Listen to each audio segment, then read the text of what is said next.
Baiklah, kajian kita dari sebuah kitab sangat sederhana saya tulis dengan judul Kitab Manhaj dan Aqidah, kumpulan hadis-hadis sahih, yakni umumnya sahih li zatihi insyaallah. Di dalamnya ada hadis sahih li ghairihi, hadis hasan li zatihi, hadis hasan li ghairihi. Antum bisa membacanya karena saya sedikit berbicara tentangnya. Dari sunnah Rasulullah SAW dalam bab-bab mengenai manhaj dan akidah. Ada 140 bab dan 321 hadis. Barang siapa yang memilikinya, kitabnya, dia bisa membacanya. Apa yang dimaksud dengan manhaj? Manhaj kalau secara arti bahasa artinya at-tariqul wadih, al-bayyin, as-sahal. Satu jalan yang terang, yang nyata, yang jelas dan mudah, yakni metode.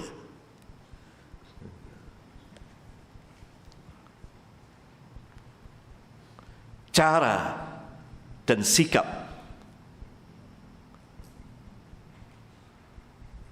Secara syar'iyah, menurut istilahiyah syar'iyah, manhaj adalah sunnah.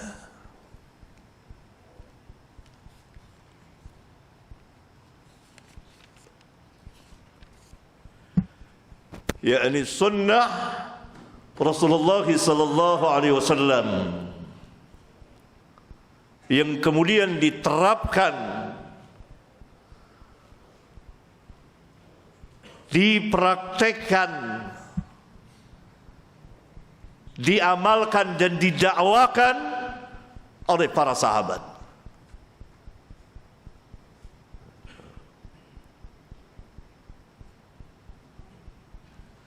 Karena setiap Nabi sallallahu alaihi wasallam yang Allah utus pasti membawa manhaj, sunnah.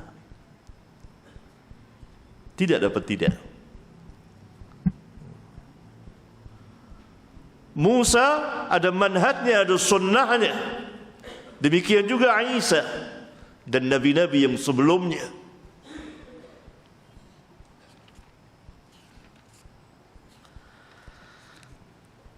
Jadi manhaj itu sunnah, sunnah Rasulullah SAW yang didakwakan dan diamalkan oleh Rasul, yang kemudian diamalkan dan didakwakan oleh para sahabat. Barangkali antum ingat hadis, fa'alaikum bisunnati wa sunnati al-khulafa ar-rasyidin al-mahdiyyin addu 'alaiha,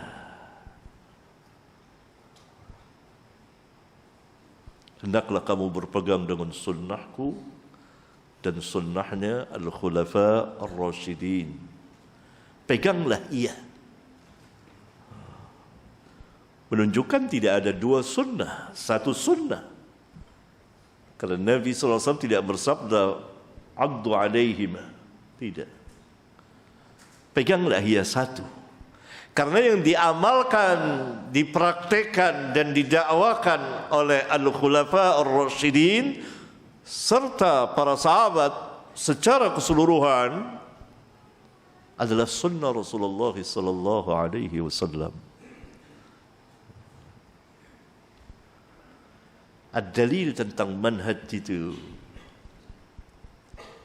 kewajiban bermanhaj itu, dari ayat-ayat Al-Quran dan hadis-hadis Rasulullah sallallahu alaihi wa ala alihi wasallam. Saya akan bawakan dari ayat Al-Quran dalam surat Al-Maidah ayat 48.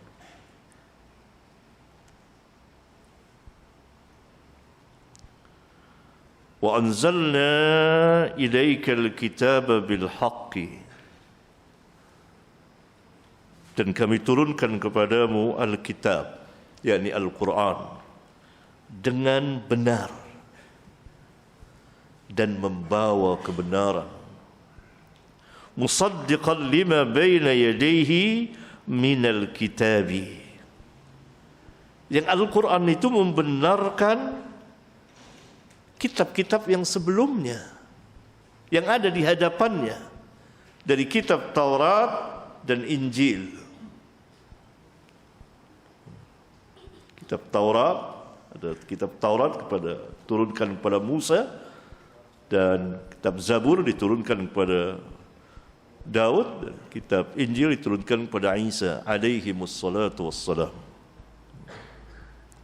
Wa muhaiminan alaihi, dan sebagai penjaganya. Fahkum bainahum bima anzalallah. Hukumlah mereka, yakni adilah mereka, yakni di antara mereka, dengan Al-Quran yang Allah turunkan. Wala tattabi' ahwa'ahum amma ja'aka minal haq. Jangan kau mengikuti hawa mereka. Ini faedah yang besar, bahwa kita beragama, berjalan bersama hidayah dan cahaya Al-Quran, bukan dengan hawa, bukan dengan hawa nafsu, mengikuti kebanyakan manusia, tradisi dan lain sebagainya yang masuk dalam ahwa'ahum. Jangan dilarang. Allah Subhanahu wa taala melarang Rasulullah SAW mengikuti hawa nafsu, kemauan mereka, baik ahli kitab dari Yahudi maupun kaum musyrikin. Amma ja'aka minal haq, atas apa yang telah datang kepadamu dari kebenaran. Kebenaran telah datang kepadamu. Dalam ayat yang lain Allah Subhanahu wa taala berfirman, al-haqqu min rabbika fala takunanna minal mumtarin. Yang hak itu dari Rabbmu, maka jangan sekali-kali engkau menjadi orang yang ragu.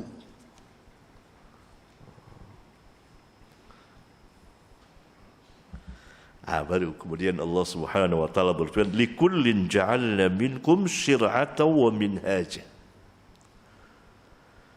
Bagi masing-masing dari kamu, para nabi dan rasul, kami berikan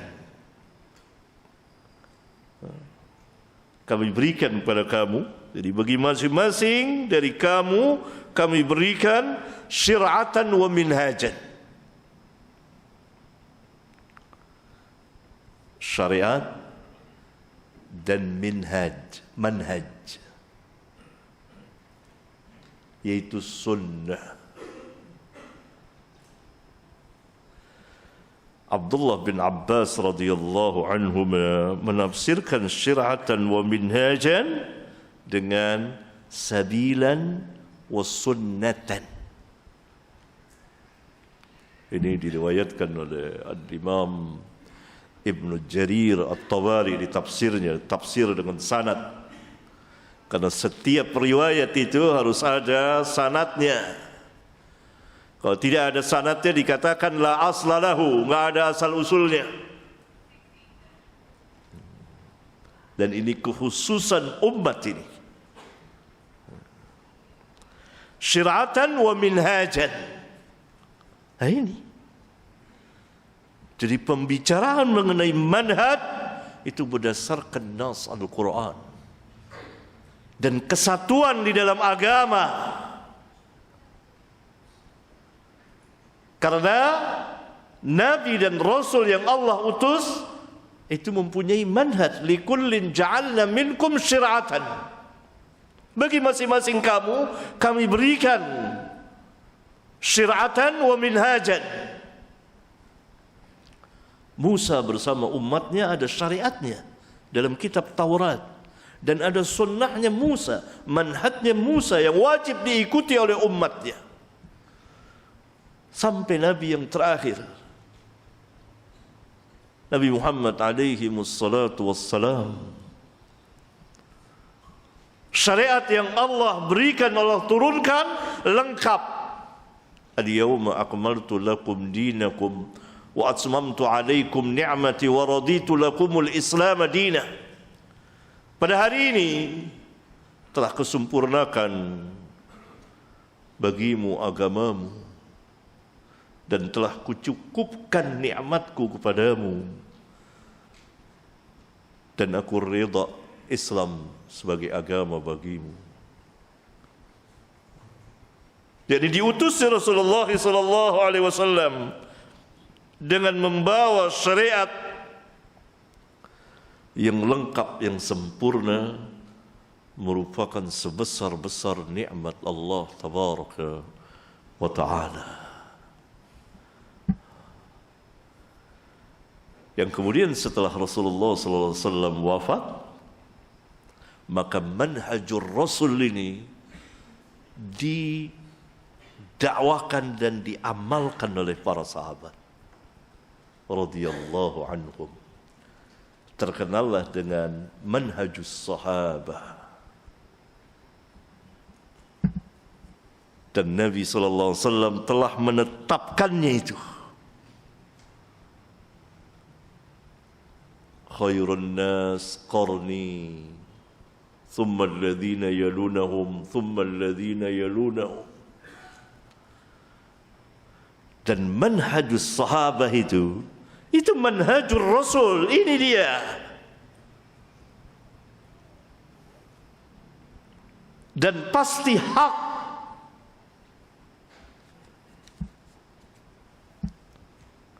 Benar adanya. Karena itu di kitab ini antum bisa buka pada halaman 769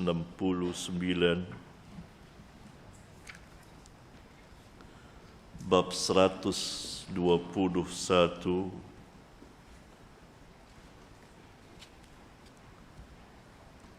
Saya memberikan judul bab kebenaran manhaj salaf. Karena kalau dikatakan salaf itu sahabat. Dan dua generasi yang mengikutinya. Generasi pertama, orang-orang pertama yang mengikuti sahabat adalah tabi'in. Kemudian diikuti oleh tabi'ut tabi'in. Ketuaannya kaum salaf itu adalah sahabat. Orang-orang yang pertama kali mengikuti para sahabat adalah tabi'in.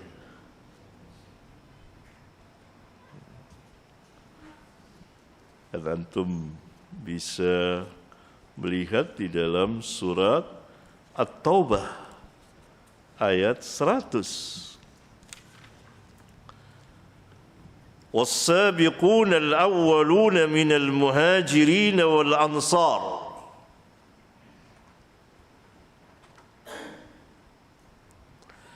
Orang-orang yang terdahulu, yang pertama-tama, yaitu huruf min di sini libayanil jinsi, bukan min litab'id, bukan min dalam arti sebagian, sebagaimana dipahami oleh sebagian manusia.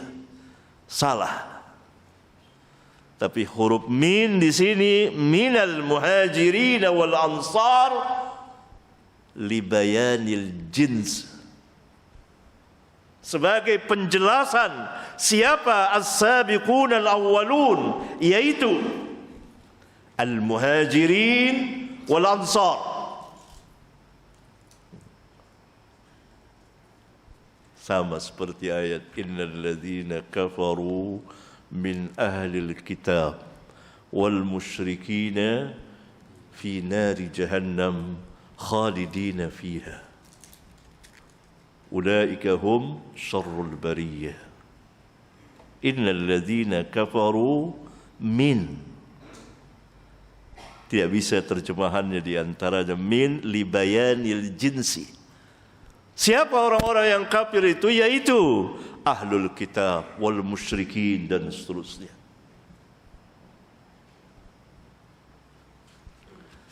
Begitu juga huruf min di sini, karena ayat ini menjelaskan keutamaan, kebesaran, ketinggian para sahabat.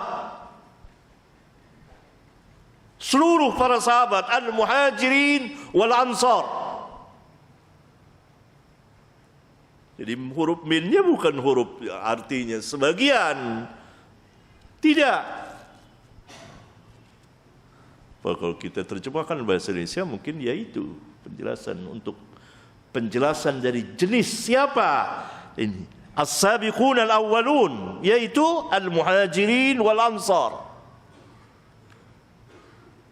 Orang-orang yang pertama yang mengikuti al-muhajirin wal ansar, walladzina tabauhum bi ihsan.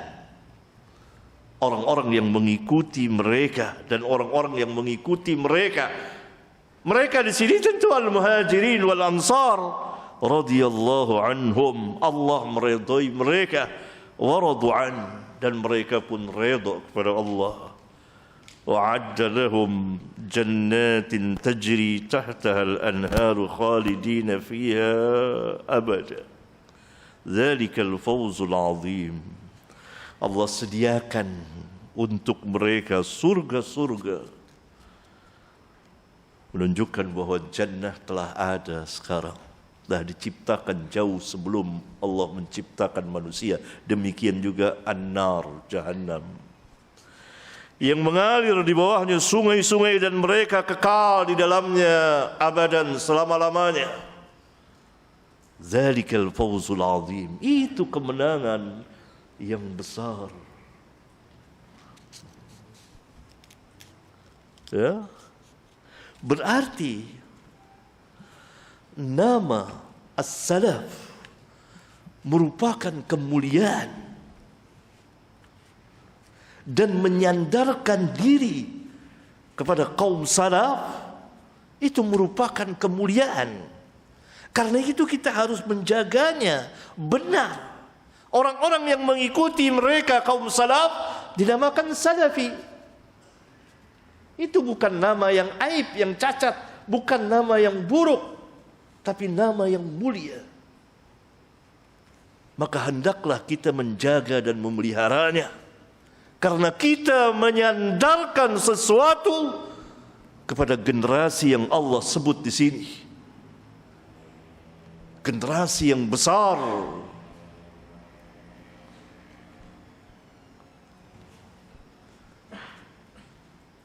Jadi tidak salah, bahkan utama, menyandarkan kepada kaum salaf.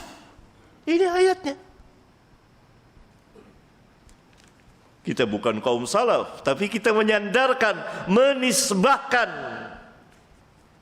mengikuti mereka. Karena Rabbuna mengatakan walladzina tabauhum, dan orang-orang yang mengikuti mereka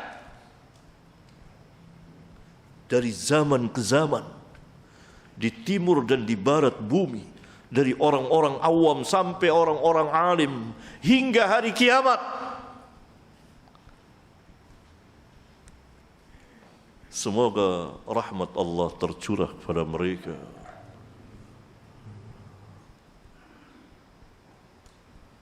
Ya? Nah, berarti manhaj salaf manhaj yang hak, wajib hukumnya. Kaitu manhajur Rasul. Tadi ayatnya antum sudah tahu, dan ayat yang lain lagi panjang kalau saya bicarakan. Jadi kita maghribnya di sini kan 5:30. Ya. Ayat ini, hadis. Saya bawakan di hadis nomor 284. An Abi Hurairah radhiyallahu anhu, dari Abu Hurairah radhiyallahu anhu, an Rasulullah sallallahu alaihi wasallam, dari Rasulullah sallallahu alaihi wasallam, qala, beliau bersabda, la taqumus sa'atu, tidak akan tegak, yakni tidak akan terjadi hari kiamat, hatta tuqatilul yahuda, sampai kamu memerangi Yahudi, hatta yaqul al-hajaru wara'ahu al-yahudiyyu ya muslim hadha yahudiyyun wara'i faqtulhu. Sahih, rawahu al-Bukhari wa Muslim. Sehingga batu berkata di mana Yahudi bersembunyi di belakangnya, hai Muslim, ini Yahudi bersembunyi di belakangku, bunuhlah ia. Ini akan terjadi nanti pada akhir zaman. Hadis sahih. Siapa yang memeranginya? Kamu.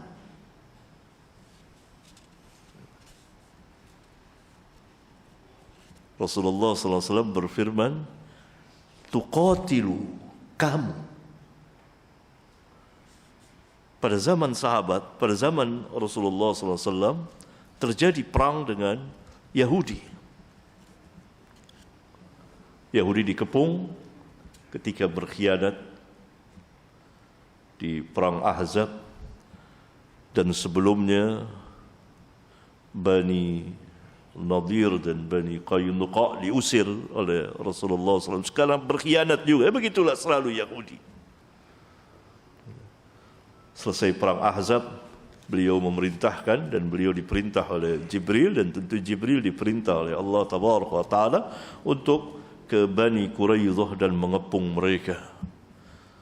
Kemudian pada tahun ke-7 Hijriyah, beliau berangkat ke Khaybar, perang besar dengan Yahudi, dan kalah Yahudi dan runtuh.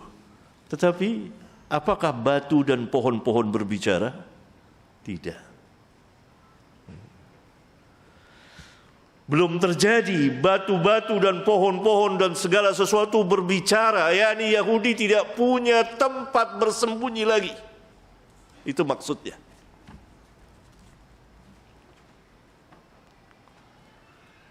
Hai Muslim, ini Yahudi di belakangku.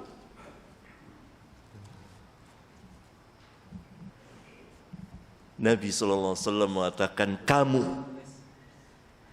kepada sahabat, kamu. Sahabat tidak mengalaminya. Ini pada akhir zaman nanti.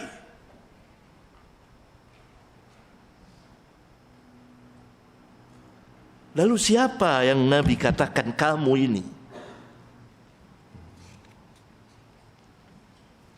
Nanti saya jelaskan di faedah atau di antara fikih hadis ini. Maka kita baca itu riwayat Bukhari dan Muslim, di dalam lafaz Muslim dengan sanad yang lain. An Abi Hurairah anna Rasulullah sallallahu alaihi wasallam qala la taqumu as-sa'atu hatta yuqatila al-muslimuna al-yahuda فيقتلهم المسلمون حتى يختبئ اليهودي من وراء الحجر والشجر فيقول الحجر أو الشجر يا مسلم يا عبد الله هذا يهودي خلفي fata'ala faqtulhu illa al-gharqad fa innahu min syajaril yahud. Dari Abu Hurairah dia berkata bahwasanya Rasulullah sallallahu alaihi wasallam pernah bersabda, tidak akan terjadi hari kiamat sampai kaum muslimin memerangi Yahudi, maka kaum muslimin pun membunuhi mereka hingga Yahudi bersembunyi di belakang batu dan pohon. Maka berkata batu dan pohon, hai muslim, hai hamba Allah, inilah Yahudi bersembunyi di belakangku, kemarilah, bunuhlah dia. Kecuali pohon Gharqad, karena sesungguhnya ia adalah dari pohonnya Yahudi. Hadis yang sama dari jalan sahabat yang lain sekarang. Kalau tadi dari jalan Abu Hurairah, sekarang dari jalan Abdullah bin Umar. An Abdullah bin Umar radhiyallahu anhuma anna Rasulullah sallallahu alaihi wasallam qala تقاتلون اليهود حتى يختبئ أحدهم وراء الحجر فيقول يا عبد الله هذا يهودي ورائي فاقتله. صحيح رواه البخاري ومسلم. Dari Abdullah bin Umar radhiyallahu anhuma, dia berkata bahwa Rasulullah sallallahu alaihi wasallam telah bersabda, kamu, lagi-lagi kamu akan memerangi Yahudi sehingga salah seorang dari mereka bersembunyi di belakang batu, lalu batu itu berkata, hai hamba Allah, ini Yahudi di belakangku, bunuhlah dia. Hadis sahih riwayat Bukhari, dan ini adalah lafaz yang saya tulis sini, yang saya bawakan lafaz Bukhari, dan diriwayatkan juga oleh Al-Imam Muslim. Dalam salah satu riwayat Muslim dengan lafaz yang jalannya sama, an Ibnu Umar anin Nabi sallallahu alaihi wasallam qala la tuqatilunna al-yahuda fala taqtulunnahum hatta yaqula al-hajaru ya muslim hadha yahudiyyun wara'i fata'ala faqtulhu. Dari Ibnu Umar, dari Nabi sallallahu alaihi wasallam, beliau bersabda, sungguh pasti kamu akan memerangi Yahudi, pasti kamu akan membunuhi mereka sampai batu berkata, hai muslim, ini Yahudi bersembunyi di belakangku, kemarilah, bunuhlah ia. Ini akan terjadi nanti.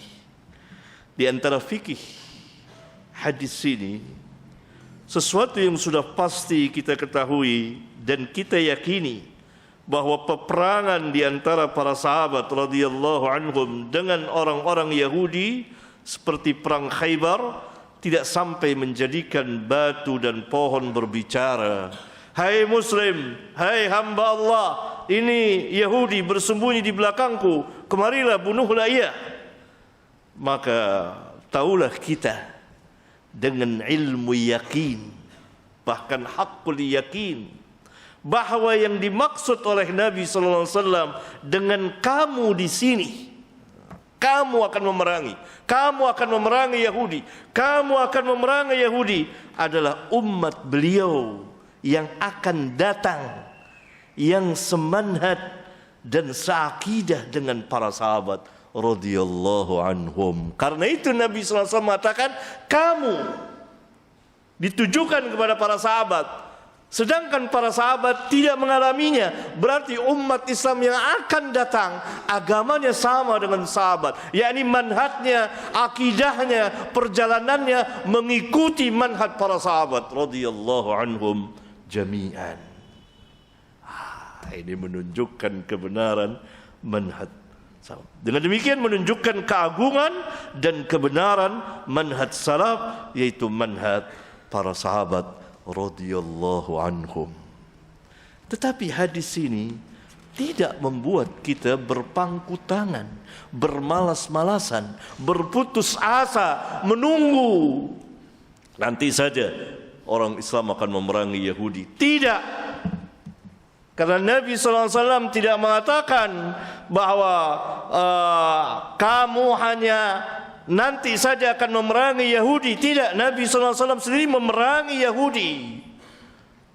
Kaum muslimin harus mempersiapkan, tidak menunggu, tidak bermalas menunggu kejadian yang seperti itu nanti pada akhir zaman. Sekarang disiapkan manhajnya, dan tidak berarti bahwa kaum muslimin tidak memerangi Yahudi. Peperangan akan berlangsung terus dengan Yahudi.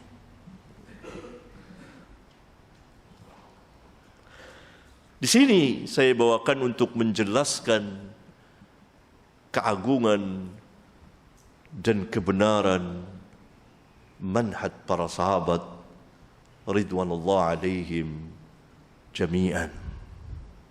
Ini terjadi pada masa turunnya Dajjal. Karena salah satu pengikut Dajjal adalah orang-orang Yahudi. Pada pertemuan besok insyaallah ta'ala, ta'lim besok akan saya bahas secara khusus tentang Dajjal dan turun Nabi Isa membunuh Dajjal. Kemudian ada Imam Mahdi, bukan Imam Mahdinya Syiah, bukan. Imam Mahdinya Ahlus Sunnah, orangnya belum ada. Imam Mahdinya Syiah sudah ada.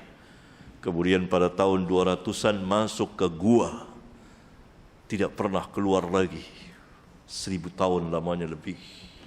Dan memang orangnya tidak pernah ada, fiktif. Imam Mahdi yang disabdakan oleh Rasulullah SAW yang nanti akan turun, akan datang.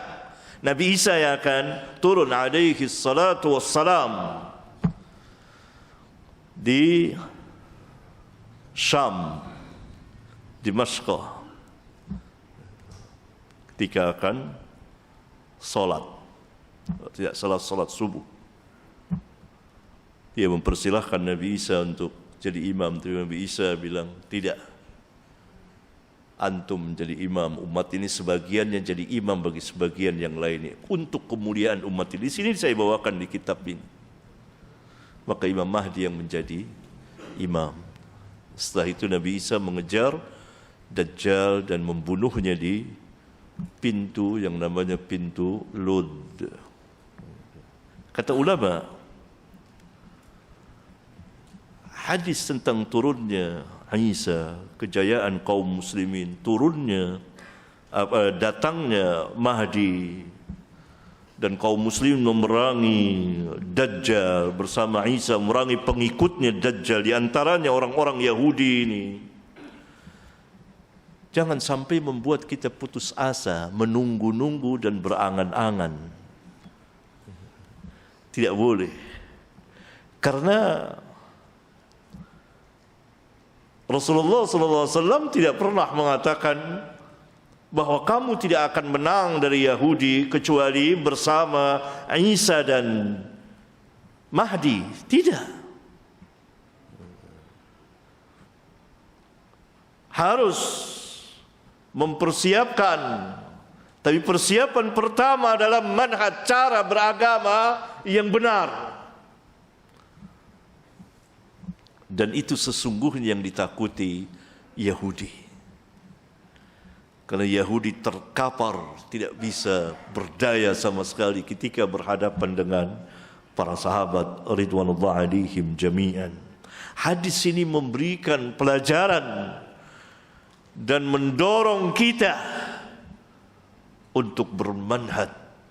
Sikap dan cara beragama kita mengikuti sikap dan cara beragama para sahabat ridwanullah alaihim jami'an.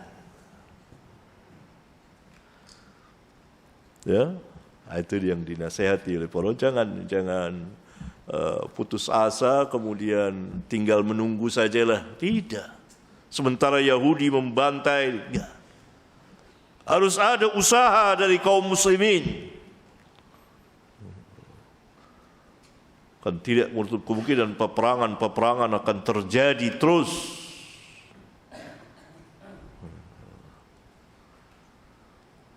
Nah,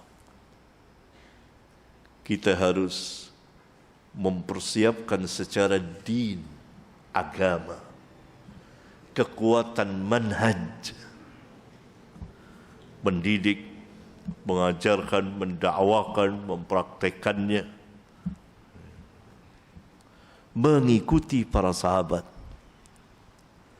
Yang Yahudi tidak berdaya menghadapi para sahabat di bawah pimpinan Nabi yang mulia alaihi salatu wassalam.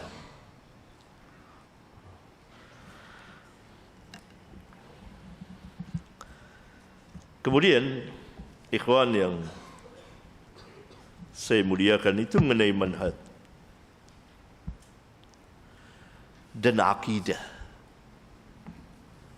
i'tiqadat, keyakinan-keyakinan yang diterangkan di dalam Al-Quran dan hadis-hadis dan dijabarkan, dijelaskan oleh para imam dan para ulama kita. Akidah yang sahihah, akidahnya kaum salaf yang mereka belajar dari Nabi yang mulia alaihi salatu wassalam. Saya mengawalinya dengan bab 1 halaman 35.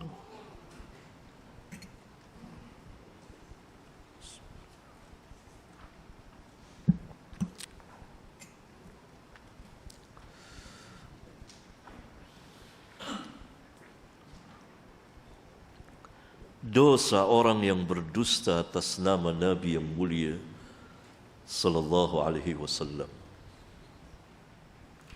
Ini saya mengambil judul dari judul yang diberikan oleh Al-Imam Al-Bukhari rahimahullahu ta'ala di kitab sahihnya, di bagian Kitabul Ilm. Dan ini merupakan manhaj dan sikap seorang muslim serta akidah yang besar. Mengapa? Karena dasar hukum Islam adalah Al-Quran dan Sunnah. Sunnah terambil dari hadis Rasulullah sallallahu alaihi wasallam.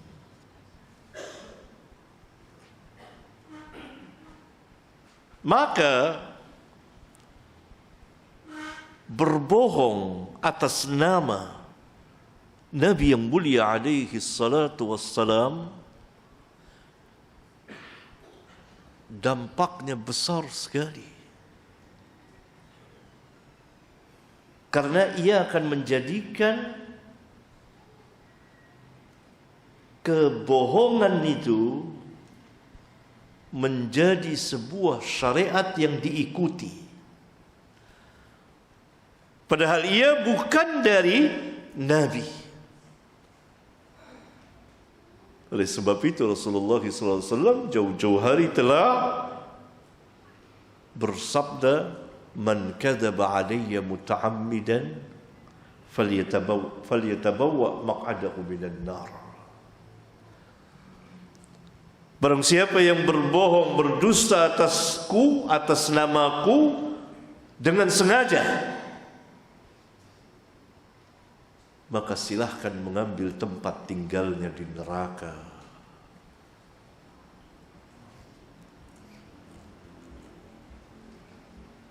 Oleh karena itu umat ini mempunyai kekhususan yang tidak dimiliki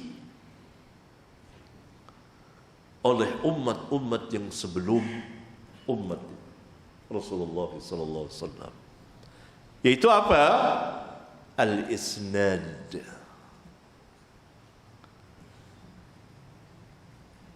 Jalan yang menghubungkan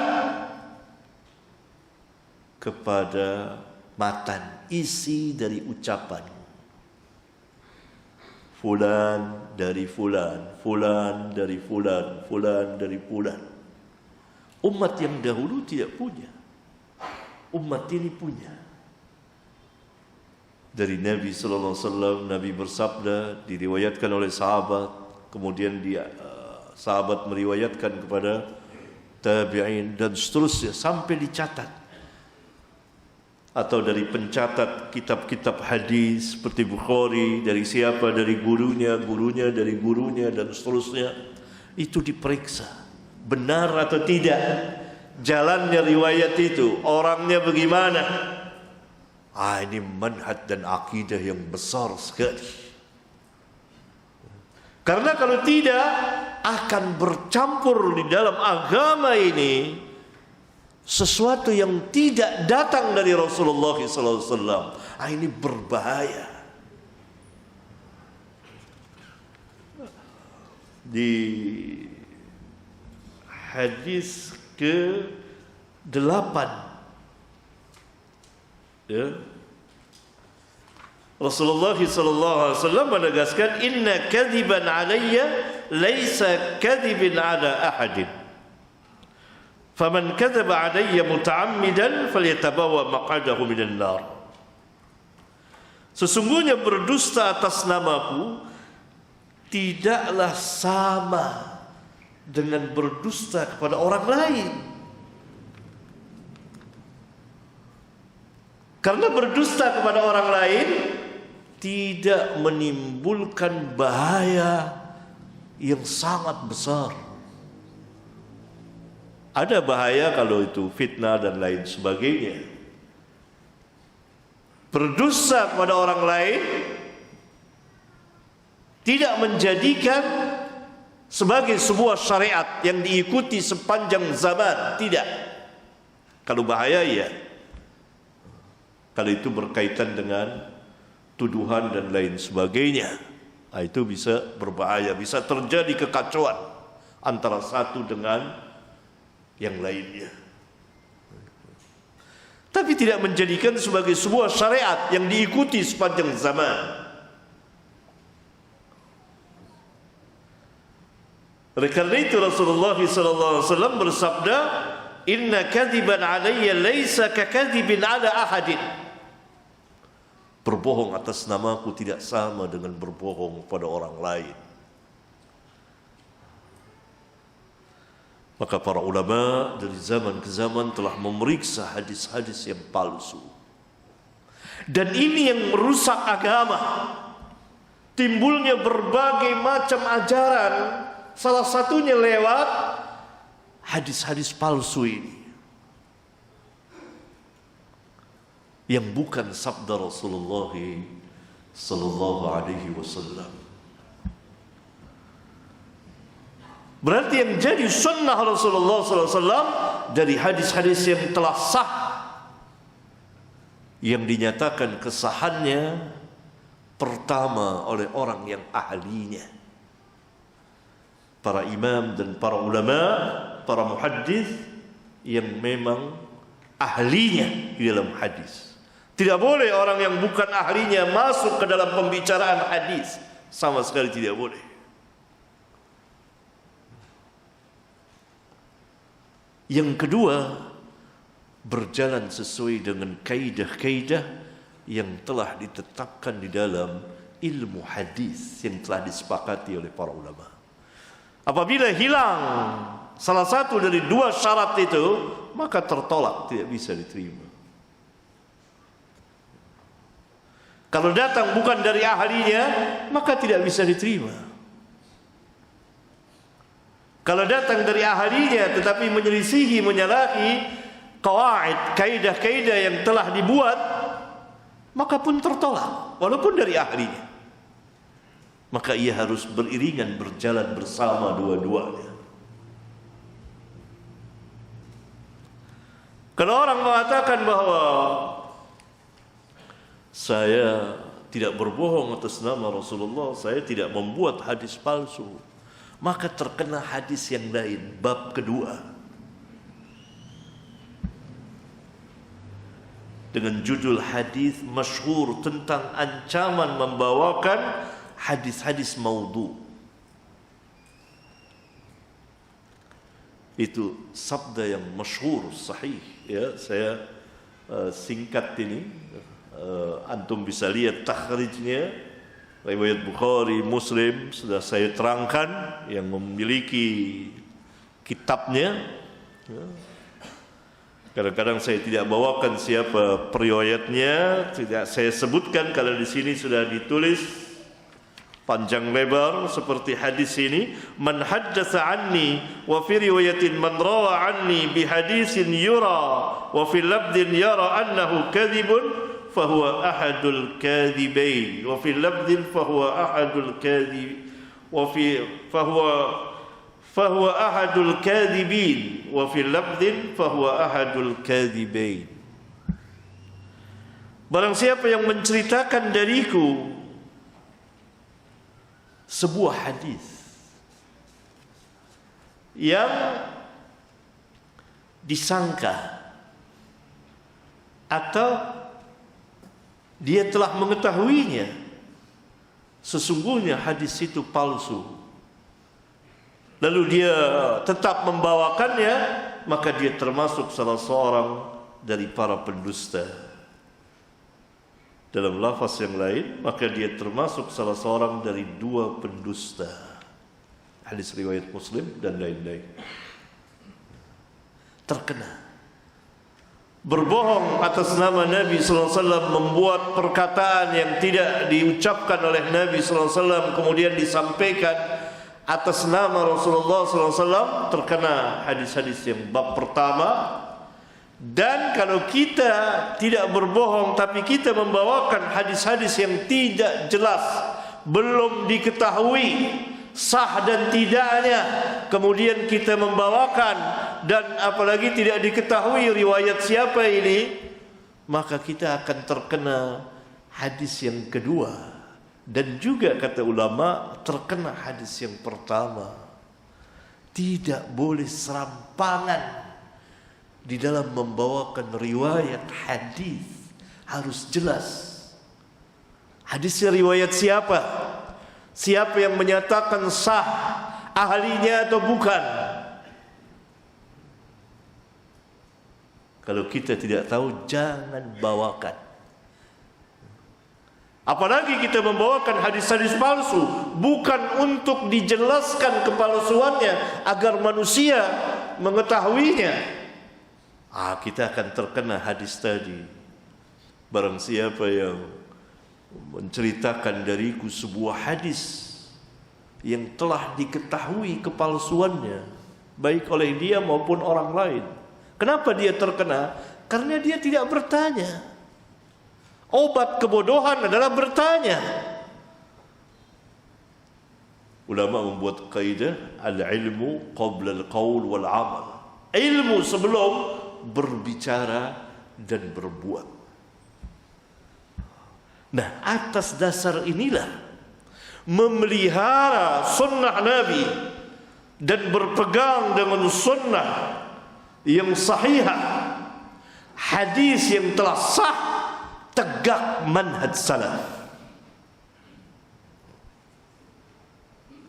dari para sahabat, tabi'in dan seterusnya. Berapa banyak para perawi, para pendusta, mereka katakan dajjal karena telah berbohong atas nama Rasulullah sallallahu alaihi wa ala alihi wasallam.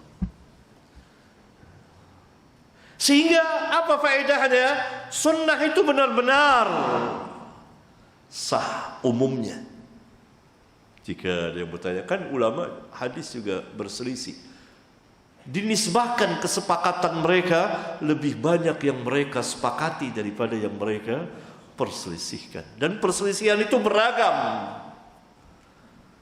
Ada yang mengatakan hadis ini sahih, yang lain mengatakan tidak, hanya hasan. Sahih dan hasan beda tipis. Ada yang mengatakan hadis ini sahih, ini hadis dhaif tapi dhaifnya ringan, yang mungkin dikuatkan dari jalan yang lain gitu. atau sampai kepada dia jalur yang dhaif begitu. Tapi yang mereka sepakati jauh lebih banyak.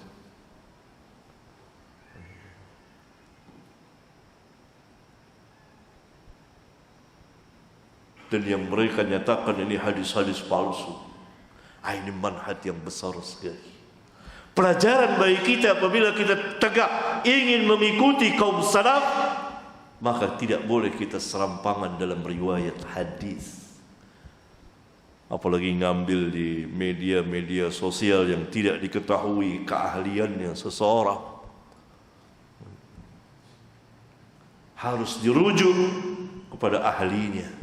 Tidak boleh kita bawakan kecuali setelah kita ketahui hadis itu sah. Ini selain riwayat Bukhari dan Muslim. Riwayat Bukhari dan Muslim telah disepakati oleh ulama ahlul hadis, bahkan seluruh ulama tentang kesahihannya, kecuali beberapa riwayat yang dikritik. Karena memang tidak ada manusia yang selamat dari kesalahan. Tidak ada satupun kitab yang selamat dari kesalahan kecuali kitabullah saja. Nah, manhaj yang lain di bab yang ketiga, dan ini merupakan manhaj yang besar dan akidah yang agung. Apa? Ittiba'ur Rasul. Mengikuti Rasul di dalam beragama ini. Ittiba'ur Rasul. Ayat pertama yang saya bawakan menjelaskan bahwa mahabbah kita, kecintaan kita yang demikian besar kepada Allah Tabaraka wa Ta'ala terkait dengan kecintaan, terkait dengan ittiba'ur Rasul. Seberapa besar ittiba' kita kepada Rasulullah sallallahu alaihi wasallam. Maksud ittiba'ur Rasul adalah mengikuti sunnah beliau.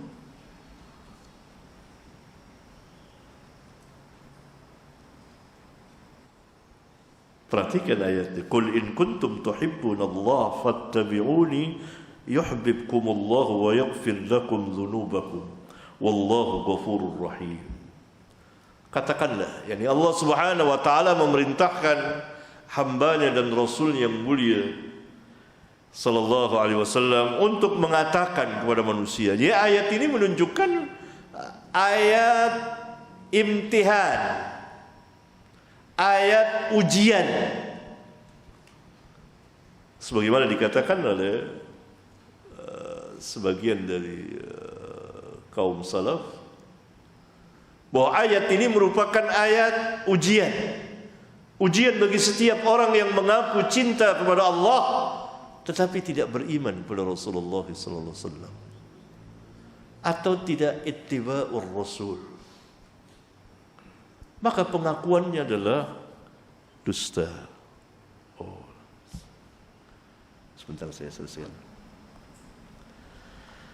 Jika kamu memang benar-benar mencintai Allah, maka ikutilah aku. Niscaya Allah akan mencintai dan mengampuni dosa-dosa kamu. Karena Allah Maha Pengampun lagi Maha Penyayang. Keutamaan ittiba'ur Rasul dua yang sangat besar, yaitu kecintaan Allah dan ampunan Allah. Jika kita benar dalam ittiba'ur Rasul, semoga kita diberikan hidayah dan kekuatan untuk ittiba'ur Rasul. Semoga Allah senantiasa memberikan hidayah dan kekuatan kepada kita untuk ittiba'ur Rasul demi meraih kecintaan dan maghfirah dari Rabbul Alamin. Barangkali ini ikhwan, sampai di sini Wassalamualaikum warahmatullahi wabarakatuh. Ikhwan dan akhwat yang saya muliakan,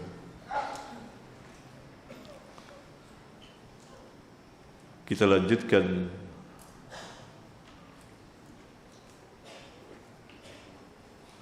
masih bab yang ketiga tadi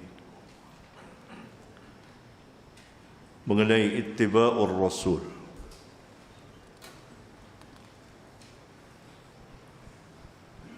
Allah Subhanahu wa taala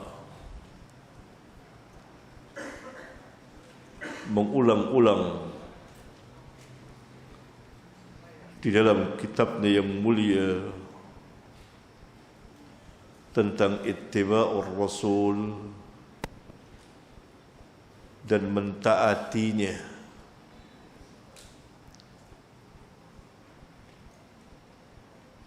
Kira-kira 40 tempat. Demikian besarnya ketaatan kepada Rasulullah sallallahu alaihi wa ala alihi wasallam. Salah satunya ia menjadi bukti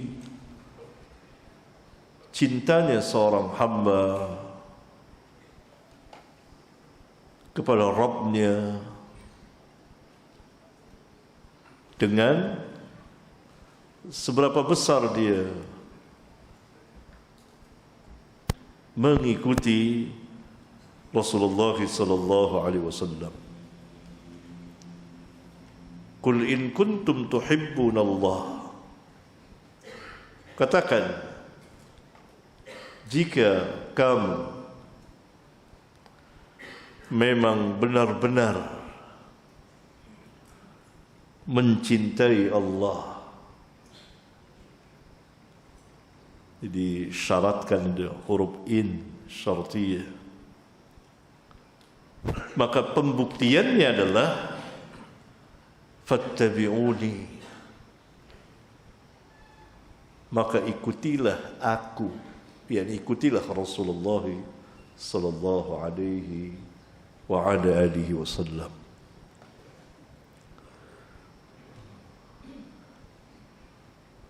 Siapa yang mengaku cinta kepada Allah, apalagi telah beriman kepada Allah, maka dia wajib beriman kepada Rasulullah sallallahu alaihi wasallam. Tidak akan diterima keimanan kepada Allah kalau dia tidak beriman kepada Rasulullah sallallahu alaihi wa ala alihi wasallam sebagai utusan Allah. Dan kalau dia telah beriman kepada Allah dan Rasulnya, maka dia wajib mengikuti seluruh tata cara, upacara keagamaannya, mengikuti Rasulullah sallallahu alaihi wasallam. Kalau tidak, maka ulama sepakat mengatakan bahwa pengakuannya dusta. Kalau dia belum tahu, maka kewajibannya belajar dan diberitahukan. Kalau dia dalam beragama tidak ittiba'ur rasul, maka amalnya ditolak,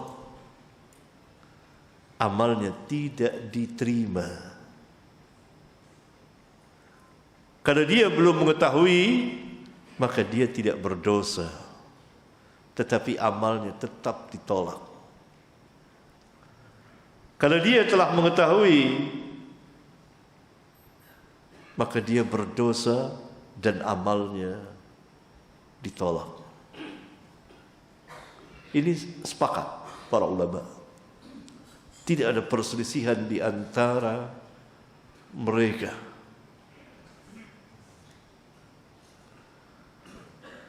bahwa setiap manusia yang mengaku cinta kepada Allah, mengakui adanya Tuhan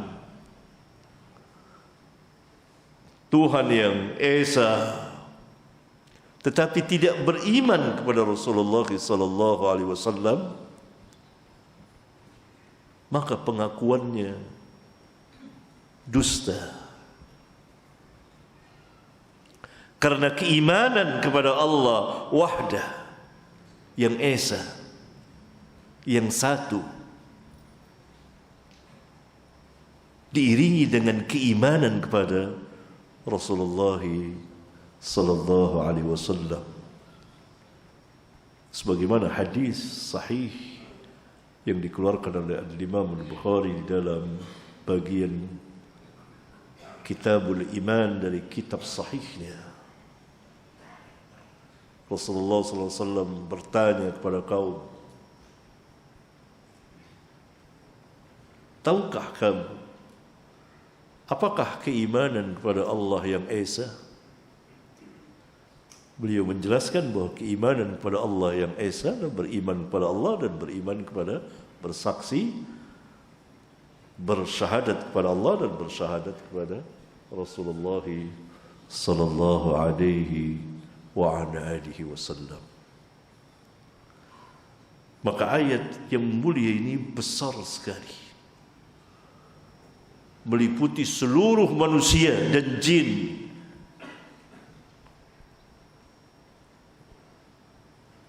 Yang tidak ittiba'ur Rasul. Kalau dia telah beriman kepada Allah dan Rasulnya, tetapi tidak ittiba sepenuhnya kepada beliau, maka amal yang dia tidak ittiba itu tertolak.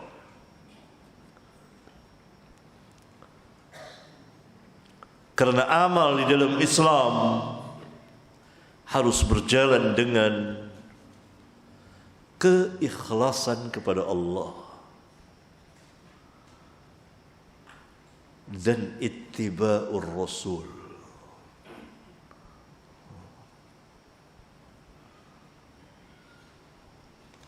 Ada di muqaddimah kitab ini saya membawakan sebuah hadis yang sangat besar sekali, yaitu hadis innamal a'malu binniyat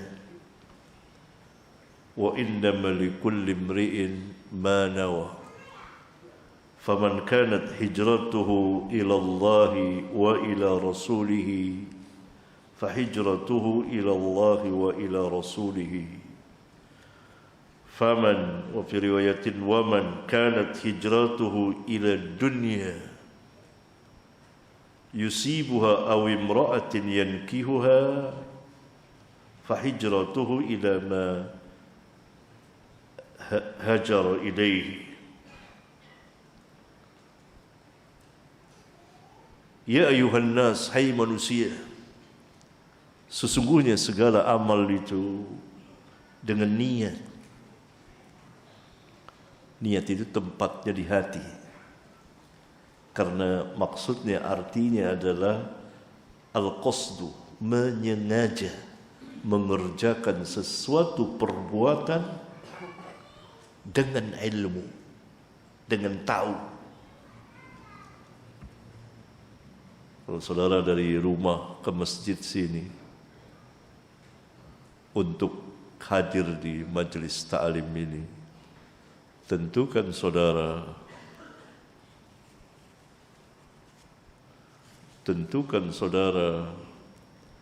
tidak mengucapkan ketika melangkahkan kaki dari rumah, oh saudara, saya niat karena Allah untuk menuntut ilmu di masjid Assalam. Begitu tidak? Begitu tidak? Dilapaskan tidak? Tidak, tapi di hati dengan tergerak. Saudara berangkat dari rumah untuk sholat isya, sudah niat. Buat apa? Itu niat. Ya. Wa innama likulli imri'in ma nawa. Setiap orang akan memperoleh hasil dari apa yang dia niatkan. Maka barang siapa yang hijrahnya kepada Allah dan kepada Rasulnya, yakni lillahi, karena Allah, dan dalam rangka ittiba'ur Rasul, mengikuti Rasul. Tadi sebut dua. Faman kanat hijratuhu ila Allah wa ila Rasulihi. Ila Allah tentu dengan keikhlasan karena Allah, wa ila Rasulihi karena mengikuti Rasulullah sallallahu alaihi wasallam, maka hijrahnya diterima oleh Allah. Barang siapa yang hijrah karena dunia atau wanita yang akan dia nikahi, maka hijrahnya tergantung karena apa dia hijrah.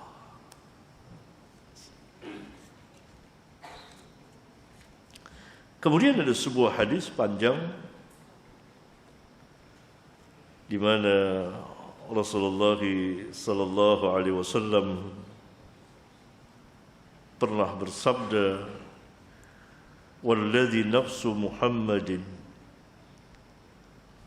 wa fi riwayatin, "Walladzi nafsi biyadihi, law asbaha fikum Musa, thumma ittaba'tumuhu wa taraktumuni ladhalaltum. Innakum hadzi minal umami wa ana hadzukum minan nabiyyin." Demi Allah yang jiwa Muhammad berada di tangannya, kalau seandainya, sekiranya Musa berada di tengah-tengah kamu, Musa, Nabi yang besar, Rasul yang besar, ulul azmi, yang dijuluki Kalimullah, orang yang Allah ajak berbicara, orang yang Allah berbicara kepadanya.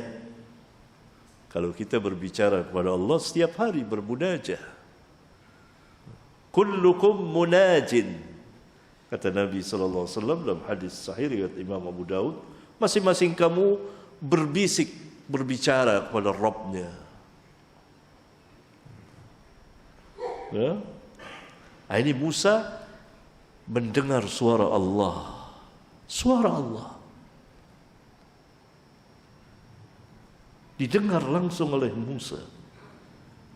Dan ini hanya beberapa orang, di antaranya Musa.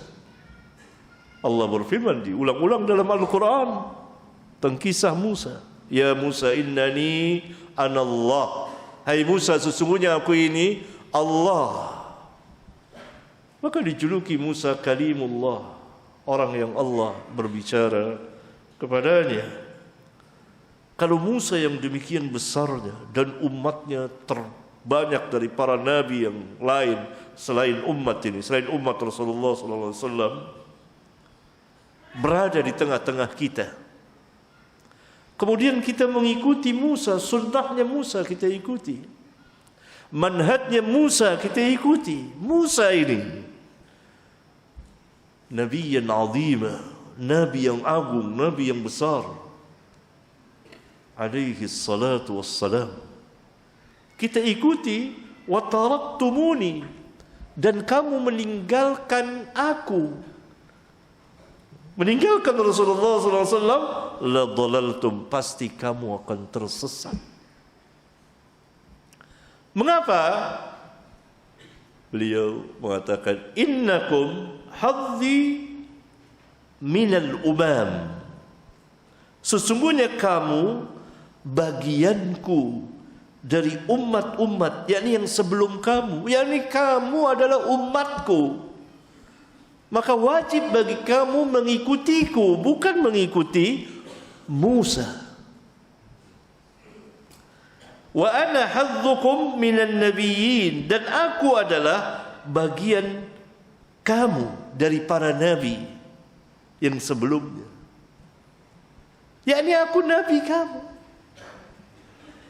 bukan Musa.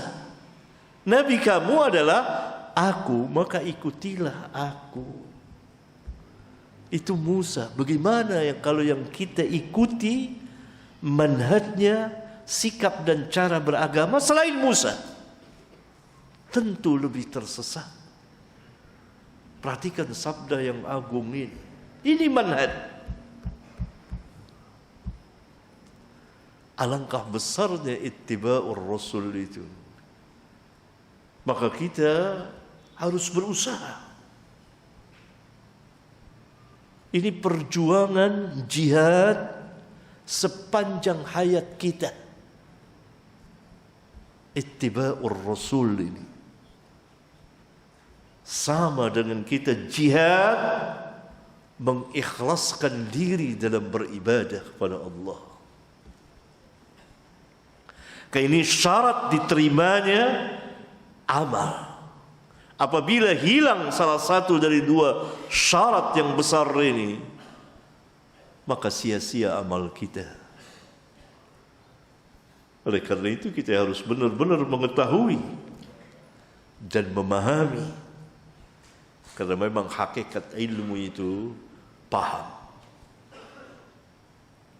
Oleh karena itu sampainya hujjah kepada seseorang tidak hanya sekedar sampai ilmu, tapi dia pun paham. Barangkali ini ikhwan, barangkali antum ada beberapa pertanyaan yang harus saya jawab. Pertama, begitu pentingnya pembahasan masalah manhaj, namun kenapa sedikit sekali para dai mengajarkan manhaj?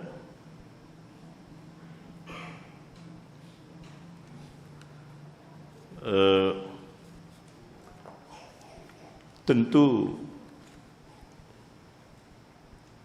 sebelum mengajarkan manhaj, maka seseorang harus paham dulu manhaj.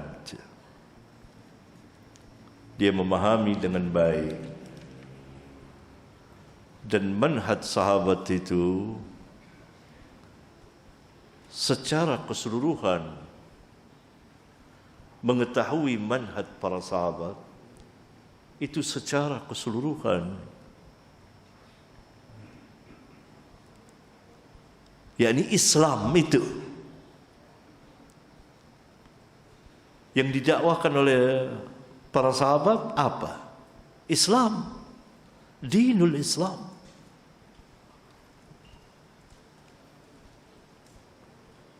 Dan kita diperintah oleh Allah Subhanahu wa taala masuk ke dalam Islam secara menyeluruh. Ya ayyuhalladzina amanu udkhulu fis silmi kaffah. Hai orang-orang yang beriman, masuklah ke dalam Islam padahal kita telah Islam. Maknanya apa? Masuk ke dalam ajaran Islam secara menyeluruh.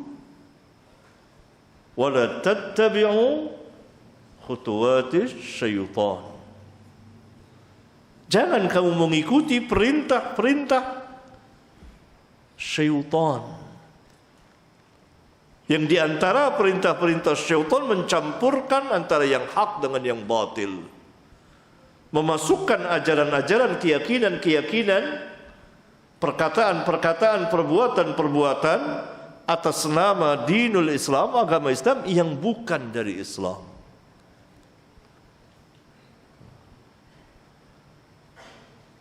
Maka sebenar-benar manusia yang menjadi wakil Islam, yang dapat memperlihatkan kepada manusia ini Islam yang dibawa oleh Nabi Islam Muhammad sallallahu alaihi wasallam, dan Islam yang dibawa oleh seluruh para nabi dan rasul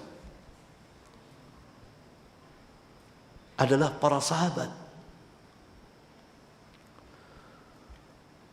Para sahabat mampu menjelaskan kepada manusia dengan gamblang ini Islam, karena Islam yang mereka dakwakan bersih, tidak ada noda, tidak ada kesyirikan, Tidak ada bid'ah. Bersih, putih. Tidak berarti bahwa mereka orang per orangnya tidak berdosa. Tidak. Mereka adalah manusia seperti umumnya manusia yang lain. Dapat berbuat dosa dan kesalahan besar apalagi kecil. Tetapi ijma' mereka al-muhajirin wal ansar ini hak, kebenaran. Maka manhaj sahabat tidak hanya dilihat dari akidah, salah satunya iya. Manhaj para sahabat luas, dan itulah Islam. Kita belajar manhaj para sahabat dalam bab ilmu. Bagaimana dalam bab ilmu itu? Bagaimana para sahabat menyikapi tentang ilmu dan ahli ilmu? Pernahkah para sahabat berbicara tanpa ilmu? Oh, itu sungguh dimarahi oleh Rasulullah SAW. Para sahabat itu digembleng, dididik dari alif sampai ya, dari ujung kepala sampai ujung kaki, ditarbiyah, dibersihkan. Saya bawakan salah satu contohnya. Ketika para sahabat sebagian mereka safar, lalu salah seorang dari mereka terluka kepalanya dan dia terkena janabah. Maka dia bertanya kepada kawan-kawannya, adakah rukhsah keringanan bagiku untuk bertayamum? Tidak perlu mandi janabah karena aku terluka kepalaku. Jawab mereka, tidak. Padahal engkau masih sanggup mandi. Mandilah orang itu. Mati. Sampai ke Madinah dikabarkan marah Nabi. Ini berbicara tanpa ilmu. Qataluhu, mereka telah membunuh orang itu, yakni menyebabkan orang itu mati karena fatwanya. Qatalahumullah. Marah besar Nabi. Tidakkah kamu mau bertanya karena obat kebodohan itu dengan bertanya? Ini manhaj ilmiah yang diajarkan Nabi SAW. Dan Allah berulang kali dalam masalah ini.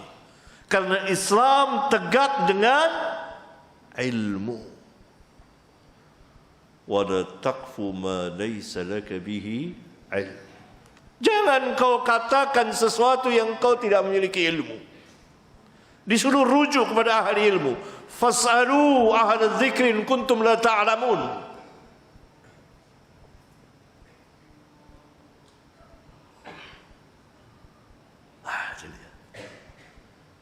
Tahulah para sahabat, tidak boleh serampangan. Ini salah satu contoh yang menarik. Ini hadis riwayat Imam Abu Dawud sahih. Fatwa tanpa ilmu. Sekarang berapa banyak orang-orang berfatwa yang menyebabkan kematian manusia. Ada kematian hati, ada kematian fisik. Disebabkan fatwa tanpa ilmu. Munculnya Ruwaibidah. Celakanya mereka sebagian dari mereka mengatasnamakan dakwah salafiyah yang amat agung ini, yang manhaj para sahabat dalam bab ilmu besar sekali. Muncullah para dai ini yang tidak ketahuan dari mana.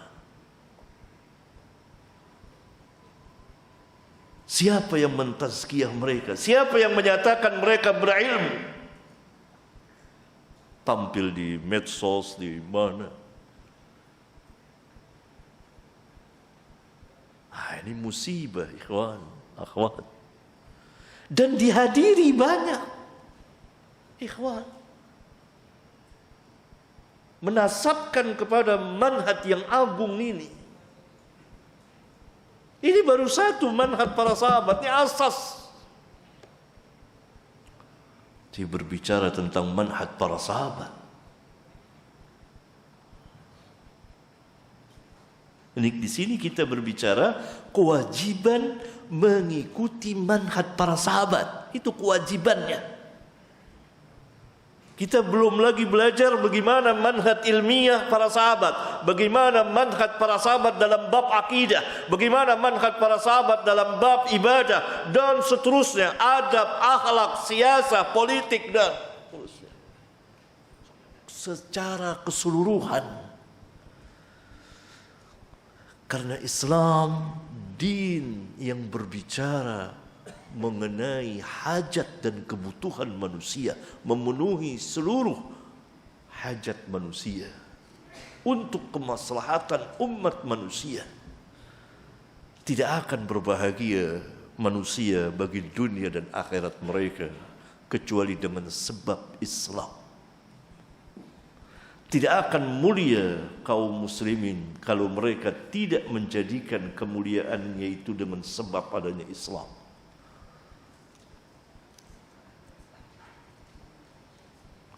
Sebagaimana perkataan yang gagah sekali dari Umar bin Khattab, dahulu kita ini bangsa yang hina, penyembah berhala. Allah muliakan kita dengan sebab Islam.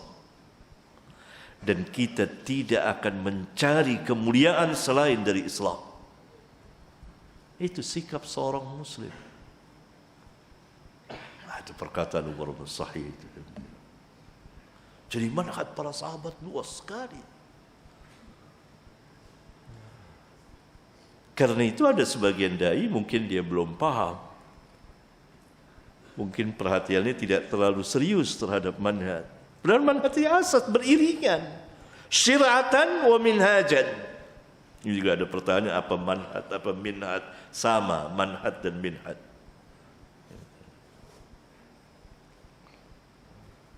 Beriringan. Ketika kita berbicara tentang ilmu, wajib menuntut ilmu yang fardu ain saya maksudkan. Kalau pelajar ilmiah, maka secara keseluruhan, baik yang fardu ain maupun fardu kifayah yang pelajari. Bagaimana manhaj para sahabat?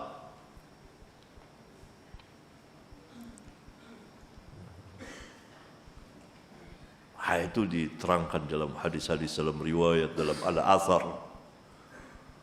Kemudian akidah para sahabat.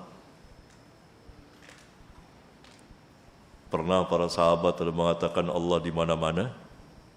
Ada. Allah ada di sini? Enggak ada. Semuanya mengatakan seperti yang dikatakan Al-Quran.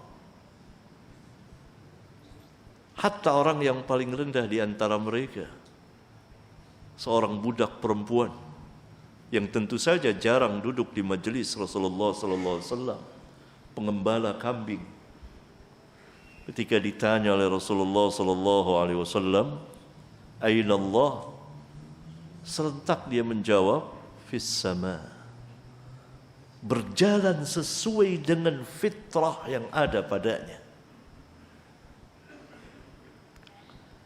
Karena sifat al-ulu, ketinggian Allah, tidak memerlukan dalil.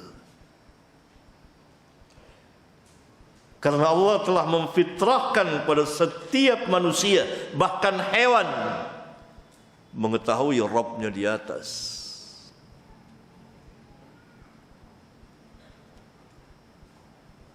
Tetapi istiwanya Allah perlu kepada dalil. Karena kita tidak tahu, Allah lah yang memberitahukan. Ar-Rahmanu 'alal 'arsy istawa. Ar-Rahman di atas 'arsy dia istiwa. Perlu dalil. Tapi sifat ketinggian Allah ada pada makhluk. kecuali Fir'aun dan orang-orang yang mengikuti sunnahnya Fir'aun. Rusak fitrahnya.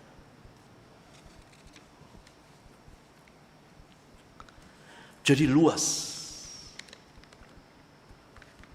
Maka seharusnya jadi perhatian para dai sunnah permasalahan manhaj ini. Dia harus mempelajarinya dan dia terapkan pada dirinya. Dia mengetahui kemudian dia dakwahkan.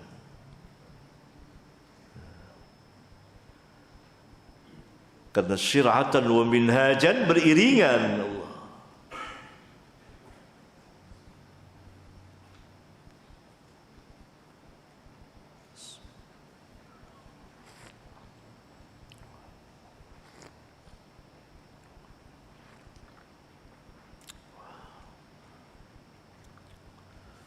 Lagi nih. Habis waktu. Masih ada.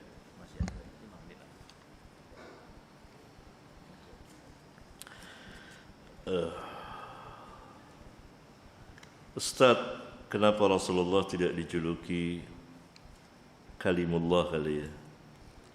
Padahal beliau diajak berbicara oleh Allah pada peristiwa Mi'raj. Beliau dijuluki yang lebih tinggi dari itu. Apa? Khalilur Rahman. Ini ada hadis dari sini.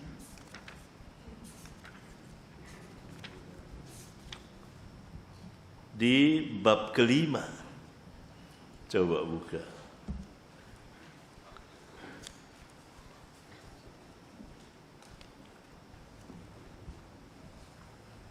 Dengan judul bab kuburiyun. Salah satu hadisnya dari Jundab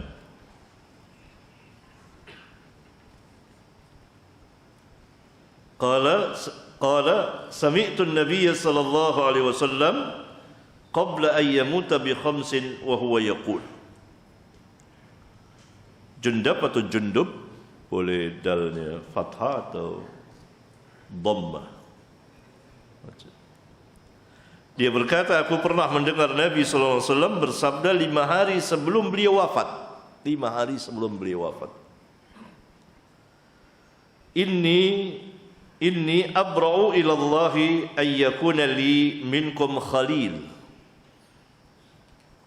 Sesungguhnya aku berlepas diri kepada Allah dari mengambil di antara kamu sebagai khalilku. Saya berikan catatan kaki sederhana. Khalil adalah kekasih atau teman atau sahabat yang khusus. Mengapa? Fa inna Allah Ta'ala qad ittakhadhani khalilan kama ittakhadha Ibrahim khalilan. Ini lebih tinggi tentunya martabatnya. Karena sesungguhnya Allah Ta'ala telah mengangkatku, menjadikanku, mengambilku sebagai khalilnya, kekasihnya, kekhususan Allah. Orang yang menjadi kekhususan Allah, sebagaimana Allah mengambil Ibrahim sebagai khalil. Jadi martabat khalil lebih tinggi dari Habibullah. Khalil lebih tinggi. Kalau manusia tahu, manusia sebutnya Khalilur Rahman Rasulullah sallallahu alaihi wasallam, sebagaimana Allah Subhanahu wa taala mengambil Ibrahim sebagai khalilnya. Walau kuntu muttakhidan min ummati khalilan, kalau seandainya boleh aku mengambil dari umatku sebagai khalilku, lattakhadhtu Abu Bakrin khalilan, pasti akan aku ambil, akan aku jadikan Abu Bakar sebagai khalilku. Ini keutamaan yang besar bagi Abu Bakar As-Siddiq. Ala, ketahuilah, Ini huruf tanbih, pemberitahuan, perhatian, agar umat memperhatikan apa yang beliau sabdakan ini. Wa inna man kana qablakum kanu yattakhiduna qubur anbiya'ihim wa salihihim masajid. Sesungguhnya orang-orang yang sebelum kamu telah menjadikan kubur-kubur nabi-nabi mereka dan orang-orang yang saleh di antara mereka sebagai masjid-masjid. Apa maksudnya? Sujud kepada kubur itu. Sujud. Itu pertama. Yang kedua, salat, ibadah menghadap ke kubur itu. Yang ketiga, menjadikan kubur sebagai masjid. Dikuburlah mayit di masjid itu atau di sekitarnya. Nah, itu. Dan ada lagi beberapa yang dikatakan ulama, saya tidak ingat sekarang. Itu menjadikan kubur sebagai masjid, dan kita dilarang salat di situ. Sampai di sini ikhwan, waktu sudah habis. Mudah-mudahan bermanfaat bagi kita sekalian. Kita sambung insyaallah besok pagi di tempat yang lain. Subhanakallahumma wa bihamdika asyhadu an la ilaha illa anta astaghfiruka wa atubu ilaik. Wassalamu alaikum warahmatullahi wabarakatuh.